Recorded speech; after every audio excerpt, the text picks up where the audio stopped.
You got to hear me. You got to hear what I'm about to tell you. And I got to take a deep breath before I can talk about this. Right now, Israel is at war.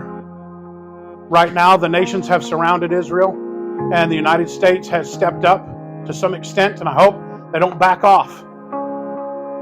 But there was a time in World War II, we know it as the Holocaust. This picture is from a story of a woman named Corrie ten Boom during World War II when the Nazis and the Gestapo came in. They arrested her and her sister and her family because they were hiding Jews during the Holocaust. And Corrie ten Boom went to this concentration camp. And in this concentration camp, you can imagine the worst of the worst of the worst. Worse than being a slave. You were less than a dog. You were treated like an animal. And her and her sister loved God, and that's the reason they would hide Jews. They would try to protect people from the Nazis and the German onslaught of all of the Jewish people. And they were caught and they were sent to this concentration camp. And while they were there, they had head lice. They were starving. It was freezing cold. They were in Germany, 1944.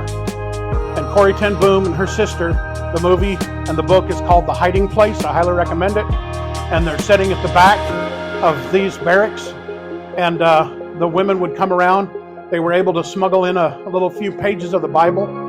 And an atheist woman came back and asked Corrie, she said, "This God you talk about, this God you say is all loving, all powerful, why does he let this go on? Why are we here if he loves us? Does he not smell the stench from the ovens? Does he not smell the smoke from the bodies that are burned? Does he not have compassion for the lice and the lack of food?" And Corrie ten Boom looked at her and she said, only if you could know his love. This is just in the trailer of the movie. And I go to tears thinking about a woman who says, in the worst of the worst of the worst conditions, if only you could know his love. If only you could know the covenant that my God has with me. It doesn't matter where I live. It doesn't matter how much money I have. It doesn't matter if I'm sick or if I'm beaten or if I'm thrown to the wolves or the lions. My God is still good.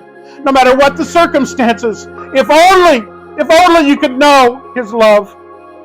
And that is my appeal to you today when I think about Israel.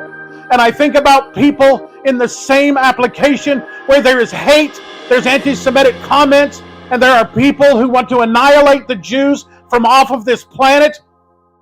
And I think those Messianic Jews who know Jesus would look at you and say, only if you could know his love. Only if you knew.